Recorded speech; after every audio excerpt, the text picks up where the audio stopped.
Welcome. I'm Sebastian Mahfoud, and you're listening to WCAT Radio, the on-air wing of En Route Books and Media, bringing you the dulcet sounds of Catholic wisdom.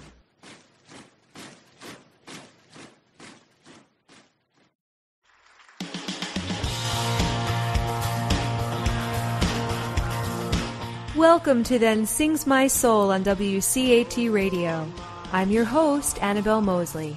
I'm a poet, author, and professor of theology, and this is the Sacramental Living Show, bringing John Paul II's call to make your life a masterpiece.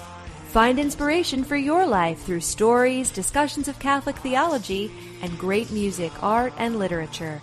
Join us every Sunday night at 9 as we discover how the sorrows and joys of our lives can become the sacrificial songs our souls offer in wonder and awe to God. What is your soul singing tonight? Then sings my soul, my Savior God, to thee.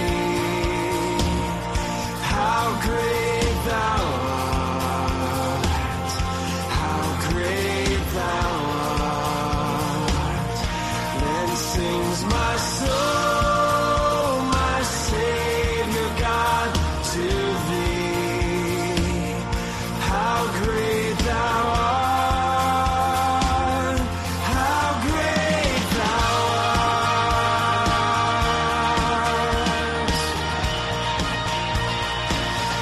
how great thou art. Thanks so much for joining me again tonight. It's going to be a great show. We call to mind our special intentions and all those for whom we've promised to pray. Let's begin with a reading from Jeremiah 17. Yahweh says this: "Accursed be anyone who trusts in human beings, who relies on human strength, and whose heart turns from Yahweh. Such a person is like scrub in the wastelands. When good comes, it does not affect him, since he lives in the parched places of the desert, uninhabited, salt land. Blessed is anyone who trusts in Yahweh, with Yahweh to rely on. Such a person is like a tree by the waterside that thrusts its roots to the stream. When the heat comes, it has nothing to fear. Its foliage stays green, untroubled in a year of drought. It never stops bearing fruit." Well, dear God, may we never stop bearing fruit. May our foliage stay green and untroubled, even in drought. Such is trust in the Lord. And the feast of Our Lady of Lourdes falls this month. It was just this past week, on February 11th. So I think it's a good time to tell you about my aunt, Sister Anita de Lourdes Moseley. She passed away November 25th, 2000. And she was so devoted to Our Lady of Lourdes, and she trusted in God, just like our opening reading. Once upon a time, a tenacious Josephite nun from Brooklyn, New York, dreamed of missionary work in Puerto Rico. She was born on October 28th, 1917, just 2 weeks after the miracle at Fatima. And the family legend held she was meant to be called Mary de Lourdes. But the pastor instead baptized her Anita de Lourdes, insisting with a biblical cadence that was the child's true name. The beautiful Puerto Rican name she bore made Anita long to make a difference there. And so, when she arrived in Ponce as a nun and witnessed the despondency of the poorest of the poor who lived on the mountain, she decided to found a school there. And just as Scripture tells of great transfigurations occurring on mountaintops, Centro San Francisco has always been a place of deep and abiding change. High on a mountain in Barrio Tamarindo, Ponce, this Catholic mission school is still living up to the legacy of my aunt, Sister Anita. She was known by locals as the Mayor of the Mountain. And the Mayor of a Mountain would teach by day at the school, and by night hail the locals from her balcony, checking on everyone's well-being. Leaning on her cane, Sister Anita trekked through the steep slums, visiting, caring for the sick. And besides ensuring that each of her students would have a solid meal each day and a clean uniform to wear, Sister Anita even helped their parents to find employment. I was blessed to know Sister Anita Moseley as my warm-hearted aunt. I loved her sparkling eyes and her resonant laugh. I even took her name for confirmation and won a children's essay contest. I wrote of her courage. I remember writing about this story, this unforgettable story, that one year as she entered a polling place to vote, a group of thugs approached her with raised fists and tried to block her way. The indomitable nun stood tall, clenched her cane with a steady hand. In a strong, unwavering voice, she said, "I am an American woman. I am here to vote. Let me pass." They got out of her way. And if Sister Anita found out a woman had been beaten by her husband, she ensured that man would never strike his wife again. I interviewed a lay missionary who worked with Sister Anita in the 1980s. Her name is Susie Travis Vincent. And in an interview, Ms. Vincent said, "Everyone respected her because she was a nun, but it was more than that. It was because of her personality, too. She was formidable. She gave people courage. She could make anyone believe in themselves." And here's my favorite part of the story. Whenever her school, the school she had founded, the school in a place where before her there had been no school, there had been nothing to uplift these children, to help them to dream, to give them a chance. Whenever that school needed repairs or funds, or when someone she loved was in crisis, Sister Anita would open her little closet chapel. That's all she had for a chapel, was just a closet. She would go into this closet, she'd close the door behind her, and she'd kneel down on this rickety old kneeler. She'd face the crucifix and pray for help. Miraculously, it always came from somewhere. She trusted in God, no matter what was going on. Susie Travis Vincent recalled, she was walking in Jesus' shoes. She had a direct relationship with her Father, with God. That's what happened in that little chapel. It was where she spent her lifetime's worth of 40 days and 40 nights. Ms. Vincent recalls she would tell her fellow sisters the next morning at breakfast about the big discussion she'd had with him, with God the night before. And whenever she would ask for God's help, everyone saw it always came. Sister Anita Moseley died on November 25th, 2000, but the lives of hundreds of students and families, really thousands, who were educated and evangelized by her, they all attest to the power of her legacy. Many have gone on from that poor barrio to college, and they've returned to improve their community as teachers, lawyers, police, business leaders. The school is still going strong today. Actually, I should mention that it took quite a hit in Hurricane Maria. Just last year, the school was in desperate need of funds just to repair infrastructure, badly damaged by that hurricane. 4 classrooms, the tutoring hall were lost. Children were having to attend classes on the school's balcony with no roof overhead. And while they were learning, shots were ringing out close by from warring drug lords. But I got word of this as her niece. And a few of us who loved her, care for the school, were able to gather donations. And you know, just like she used to do in her little closet chapel, I can imagine Sister Anita praying from heaven for her little ones in Ponce. You know, the teachers and administration in that school really see their work as a true vocation. And even though 89% of the kids who attend live below the poverty level, they get a free Catholic education. It's the only school on the mountain. So it's free. And it gives them religious instruction, strong academics, even when needed psychological services, training for trades. They get the fine arts, they get music, they get phys ed. It's really, I've had the honor of talking to graduates of the school, and they have nothing but wonderful stories. If any of my listeners are moved by the story, the school really subsists on donations, and it's Centro San Francisco in Ponce, Puerto Rico. It's the only school there, Centro San Francisco. And the donations we raised really did wonders to get the school back on its feet, but more is needed. And if you feel like learning more about the charity and maybe even donating, please feel free to email me at thensingsmysoul@desertbread.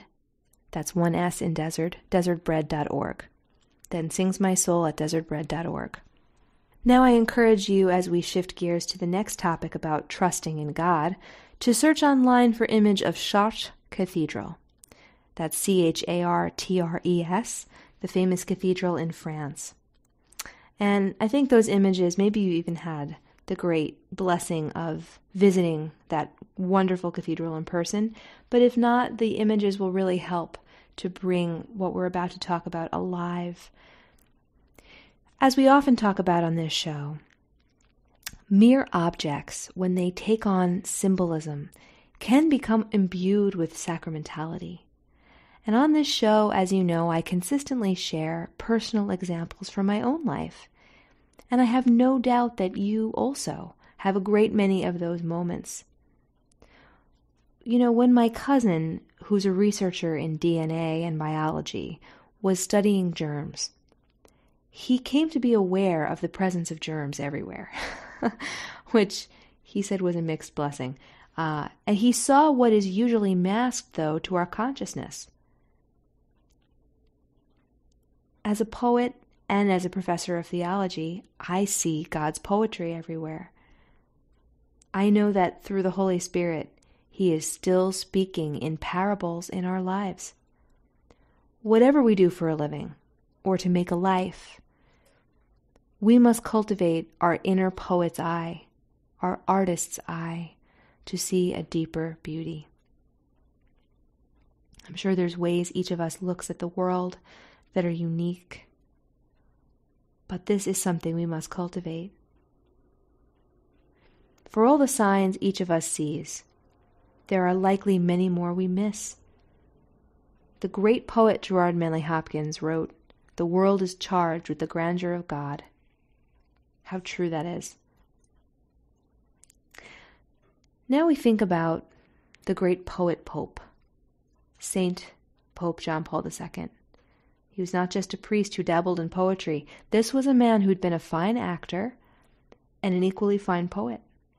He was well published when he was still Karol Wojtyła, long before he ever became Pope.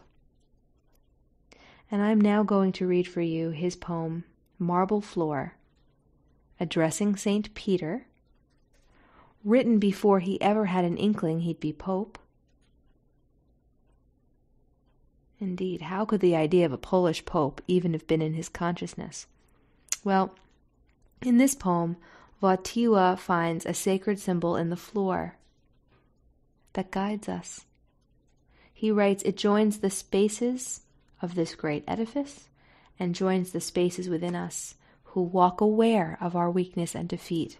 So maybe now, as you're looking at those beautiful images of the great cathedral at Chartres, we can now reflect better on this poem. Marble floor. Our feet meet the earth in this place. There are so many walls, so many colonnades, yet we are not lost. If we find meaning and oneness, it is the floor that guides us. It joins the spaces of this great edifice and joins the spaces within us, who walk aware of our weakness and defeat. Peter, you are the floor, that others may walk over you, not knowing where they go. You guide their steps so that spaces can be one in their eyes, and from them thought is born. You want to serve their feet that pass as rock serves the hooves of sheep. The rock is a gigantic temple floor, the cross a pasture.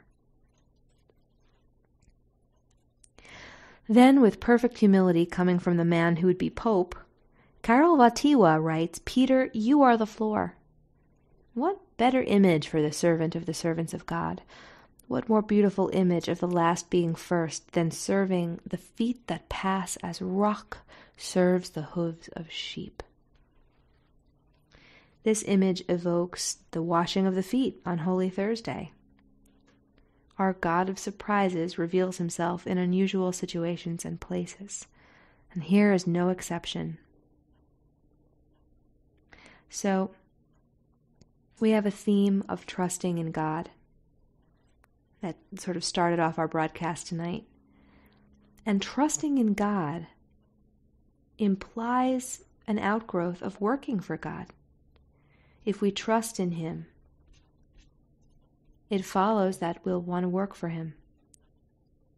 If we're like a tree by the waterside that thrusts its roots to the stream, if when the heat comes we have nothing to fear, if our foliage stays green, as it were, in a year of drought, if we never stop bearing fruit, that impels us to work for God, certainly to try.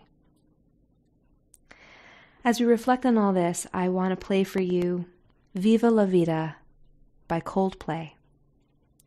This is, granted, a secular song, and as you know, I enjoy finding secular songs that have these wonderful hidden connections to our faith. Sometimes not so hidden, but I think this secular song in particular reminds us that we need not rule the world or wield power here on earth, among humans.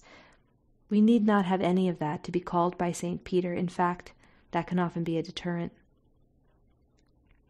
But we have hope, and hopefully we also are impelled to trust in God and therefore to work for him.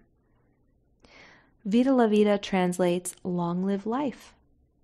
And of course, Christ is that life. The song is about a man who has tons of power and who essentially loses everything, even his own life. And it really reminds of the biblical story of the fall of Adam. Going from king over all of creation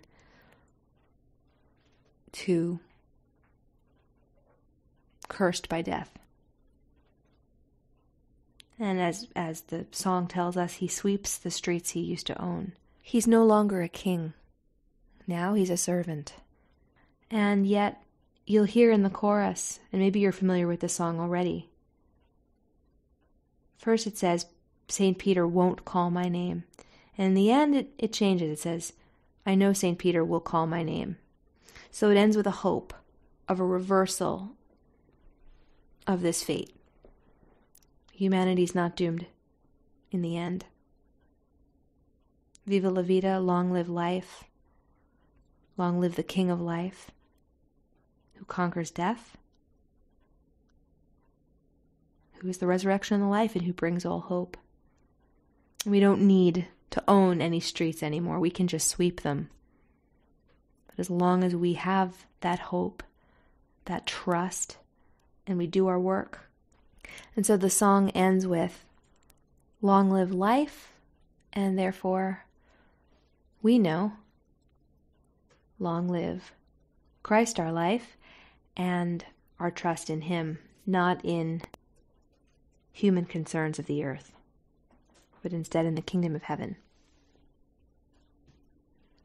Here now, I hope you enjoy, with all this in mind, listening to Viva La Vida by Coldplay.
was when I ruled the world.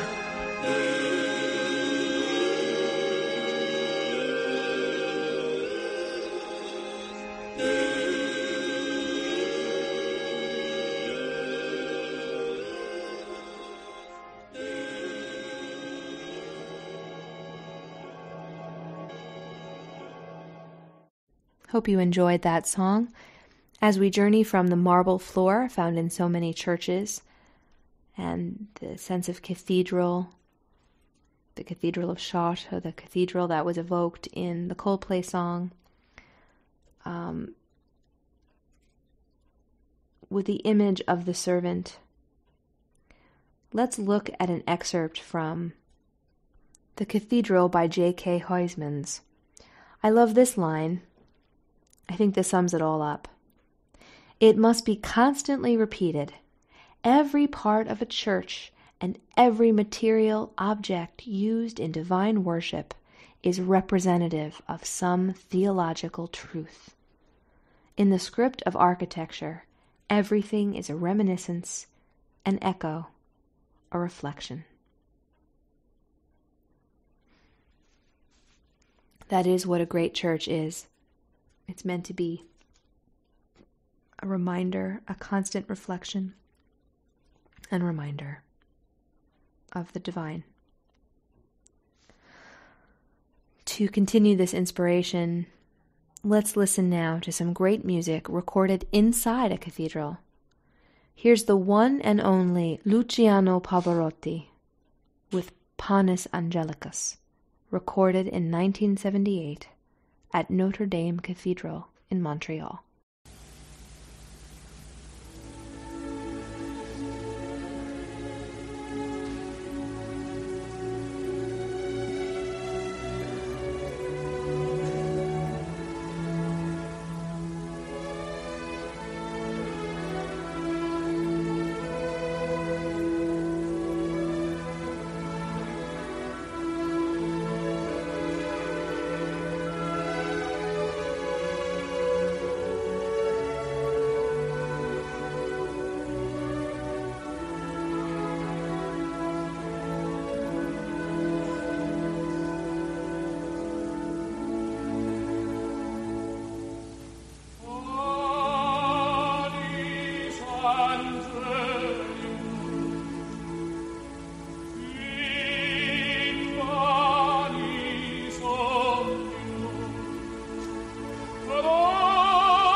As we know, cathedrals were constructed during the Middle Ages.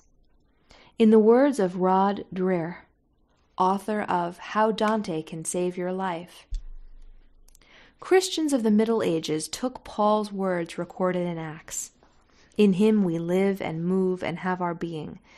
And in his letter to the Colossians, he is before all things, and in him all things hold together, in a much more literal sense than we do.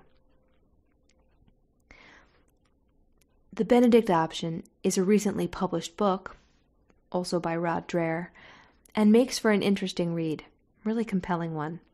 Its subtitle is A Strategy for Christians in a Post-Christian Nation.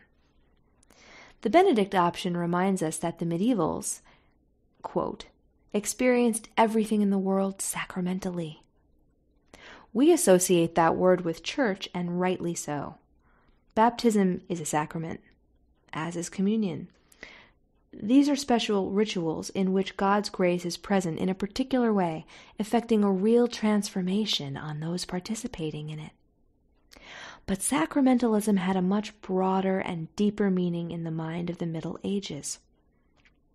People of those days took all things that existed, even time, as in some sense sacramental. That is, they believed that God was present everywhere and revealed himself to us through people, places, and things, through which his power flowed. The power of sacred places and the relics of saints had such power to the medievals because God wasn't present in a vague spiritual sense, like a butler watching silently over a manor house. He was there as an immediate reality. The only reason the material world had any meaning at all was because of its relationship to God. This book, The Benedict Option, has really proven to become a very important text over the past year or so. It's really been seen as a must-read for the intellectual Christian and even the thoughtful Christian. And he talks a lot about learning from the Middle Ages. Now, I'm a C.S. Lewis scholar, and I've spent years reading and teaching Lewis and applying his teachings to the Catholic worldview. And C.S. Lewis was a professional medievalist. This is also from the Benedict Option. For the medievals, says Lewis, regarding the cosmos was like looking at a great building, perhaps like the Chartres cathedral, overwhelming in its greatness, but satisfying in its harmony. The medieval model held all of creation to be bound in a complex unity that encompassed all of time and space. It reached its apogee in the highly complex, rationalistic theology known as scholasticism, of which the brilliant 13th century Dominican friar Thomas Aquinas was the greatest exponent. Now, just a reminder from Rod Dreher, here are the core teachings of scholasticism. The world and everything in it is part of a harmonious whole, ordered by God and filled with meaning, and all things are signs pointing to God. Right? This is very essential to the teachings of Thomas Aquinas. Society is grounded in a higher reality. The world is charged with a spiritual force. Of course, that makes us think about Gerard Manley Hopkins. The world is charged with the grandeur of God. And these three pillars, says Rod Dreher, and again, the pillars are that the world and everything in it is part of a harmonious whole ordered by God, filled with meaning, signs pointing to God, that society is grounded with that higher reality, and that the world is charged with a spiritual force. Well, Rod Dreher asserts that these three pillars had to crumble before the modern world could arise from the rubble. And crumble they did. And so, to see the world as charged with the grandeur of God, to see God's sacramental symbols everywhere, that is to be a good Thomist. And to be countercultural to the day and age in which we are living. So I guess that's us, listeners. Good for us. Because it's to remember and be faithful to the reality that's been forgotten by a world that has largely forgotten Christianity. How many instances of the sacramental do you find in at first glance seemingly ordinary secular moments? In The Benedict Option by Rod Dreher, the author talks about the world we live in now, which is in so many ways antagonistic to an authentically Christian lifestyle, and the author advocates following St. Benedict's monastery model of withdrawing from the world. So in this spirit, and the spirit of tonight's show of trusting in God, apart from the world, free of the trappings of the world, we now meditate on casting crowns, only Jesus.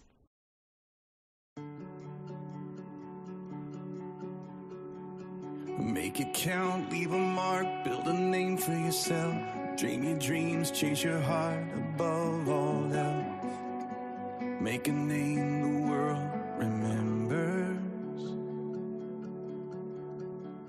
But all an empty world can sell is empty dreams. I got lost in the light, but it was up to me to make a name the world remembers. But Jesus is the only name to remember. And I don't want to leave a legacy. I don't care if they remember me. Only Jesus. And I've only got one life to live. I'll let every second point to Him. Only Jesus. All the kingdoms built, all the trophies won will crumble into dust when it's said and done. 'Cause all that really mattered. Did I live the truth to the ones I love? Was my life the proof that there is only one whose name will last forever? And I don't want to leave a legacy. I don't care if they remember me. Only Jesus. And I've only got one life to live. I'll let every second point to Him. Only Jesus.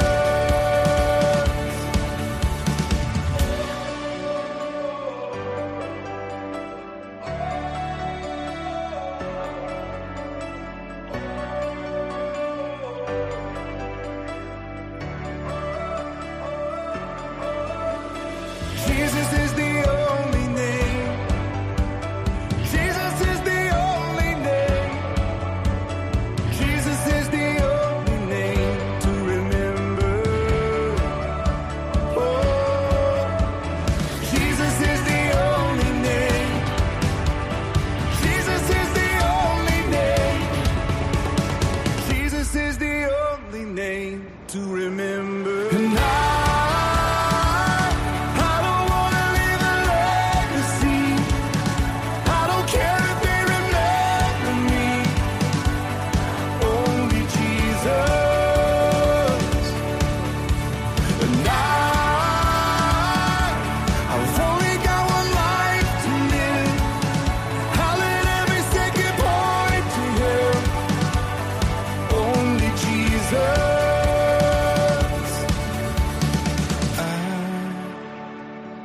I don't want to leave a legacy. I don't care if they remember me. Only Jesus. And from tonight's breviary for Compline, we pray now. God, who made the earth and heaven, darkness and light, you the day for work have given, for rest the night. May your angel guards defend us, slumber sweet your mercy send us, holy dreams and hope attend us, all through the night. And when morn again shall call us to run life's way, may we still, whate'er befall us, your will obey. From the power of evil hide us, in the narrow pathway guide us, never be your smile denied us, all through the day. Guard us waking, guard us sleeping, and when we die, may we in your mighty keeping all peaceful lie. When the last dread call shall wake us, then, O Lord, do not forsake us, but to reign in glory take us with you on high. Amen. Loving Mother of the Redeemer, Gate of heaven, Star of the sea, assist your people who have fallen, yet strive to rise again. To the wonderment of nature you bore your Creator, yet remained a virgin as before. You who received Gabriel's joyful greeting, have pity on us, poor sinners. I think a great song to end with tonight, to really contemplate very deeply, is a song called Your Love by Brandon Heath. I think the lyrics really cover everything we talked about tonight. About trusting in God, working for God, and God being all that matters. Viva la vida, long live our God of life. And that's all that matters. The lyrics are these. I felt at first when I was younger a strange connection to the light. I tried to satisfy the hunger, I never got it right. So I climbed a mountain and built an altar, looked out as far as I could see, and every day I'm getting older, I'm running out of dreams. But your love, the only thing that matters is your love. Your love is all I have to give. Your love is enough to light up the darkness. It's your love, all I ever needed. And it goes on from there. But I think it's a perfect song to close us tonight. God bless you.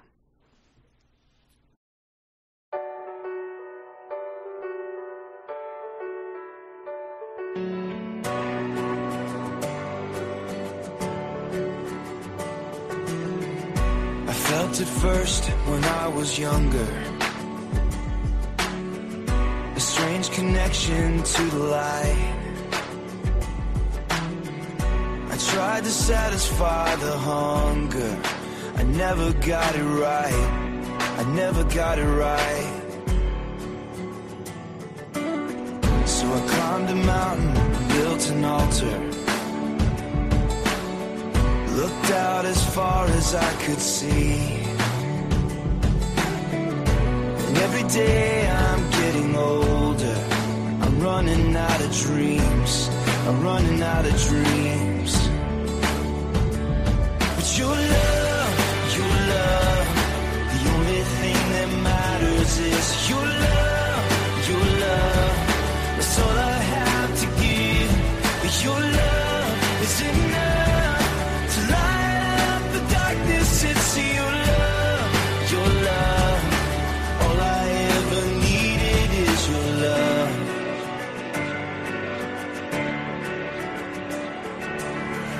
You know the effort I have given,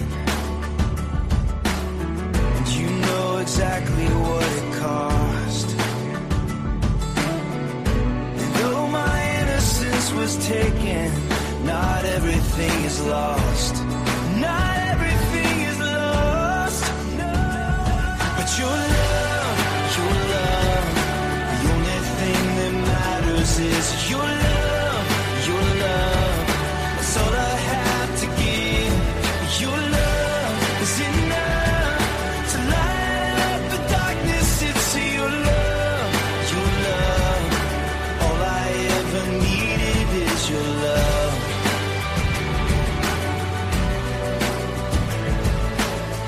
You're the hope in the morning, you're the light when the night is falling, you're the song when my heart is singing. It's your love.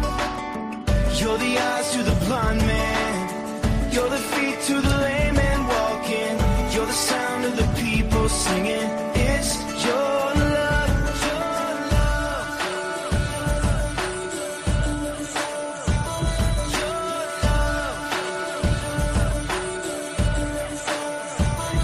But your love, the only thing that matters is your love, your love. That's all I have to give. Your love is enough to light up the darkness. It's your love, your love. All I ever needed is your love. All I ever needed is your love, your love. All I ever needed is your love.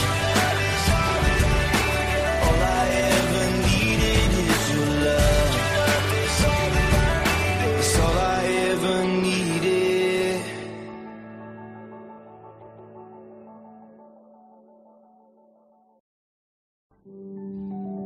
Good night to you, my listeners. Thank you for spending time with me, reflecting in awesome wonder. Join me every week right here on WCAT Radio at 9 p.m., the sacred hour of Compline. As you prepare for sleep tonight, may your soul sing peacefully. God bless you.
We hope you enjoyed the program and will join us back for another show on WCAT Radio. This is Sebastian Mahfood. Good day.